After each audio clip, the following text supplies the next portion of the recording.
Hey, welcome. I'm Emmanuel, and today we are continuing our videos on ISO 27001 Annex A Controls. Now, today we are talking about the 5.21, Information Security in the ICT supply chain. Now, when we talk about ICT supply chain, what we are talking about is we are talking about information communication technology, basically the third-party vendors that you are working with. This control sounds fancy, but it's really just supply chain management for our technological providers.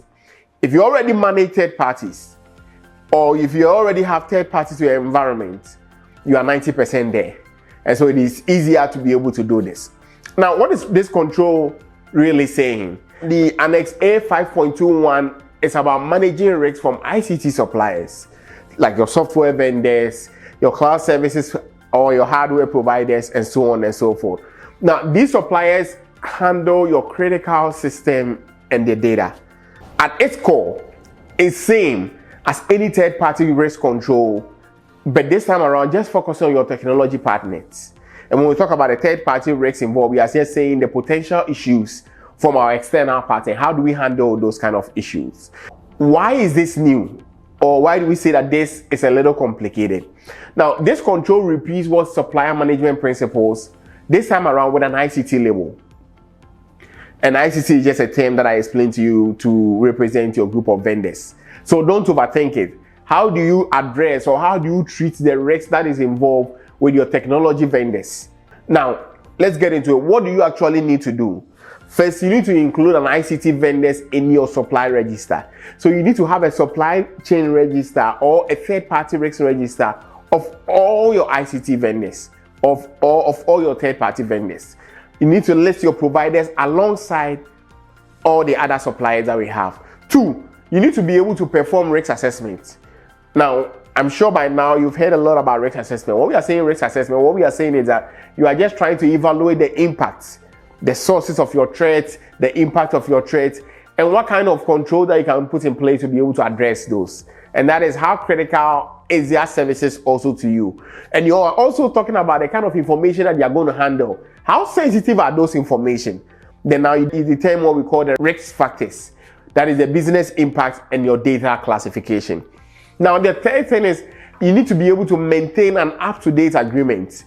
All your vendors, you need to have an agreement with them. So you need to ensure that all the contracts and terms that is being included in your security requirements or are in your security requirements.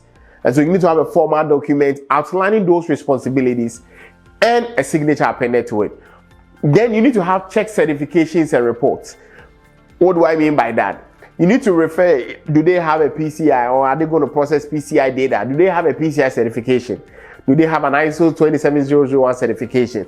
Do they have a SOC 2 report? What type are you? You need to be able to make sure that they are doing that. Then you need to do an audit and obtain assurance if necessary. How do you do that? You need to take these, conduct remote assessments and request third-party audit reports, like a SOC 2 Type 2, review the reports to make sure that their security posture is in shape.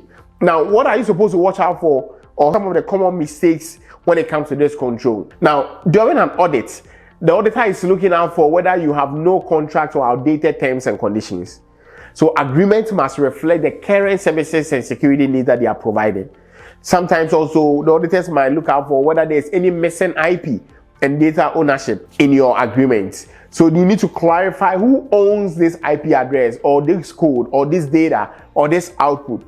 The auditor looks out for those things. You also need to understand that, or you also need to be able to collaborate and gather evidences of supplier security, like their ISO certifications, their audit reports, self-assessments. The auditor wants to find out that did you do that? How did you do that? Can you prove or can you show us the proof that you took these documents and you reviewed them?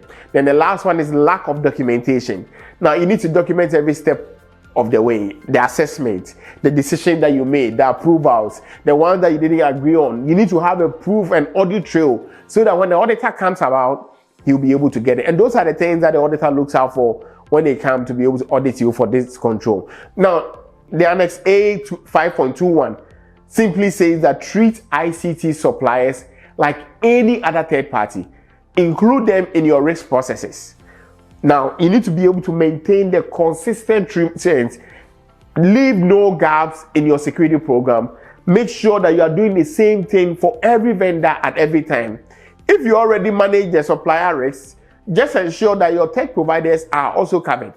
That means that you are including them in your register, you are conducting your risk assessment, and you are reviewing your contracts and ensuring that the contracts are all up to date. And that is all about with this control. If you are new to ISO, this might look new to you, but it's just a new label for existing practices or something that you have already been doing, but you don't know that you are doing. If this cleared things up for you, hit the like and subscribe button for more of the ISO 27001 controls. I'm Emmanuel, and I'll see you in the next video.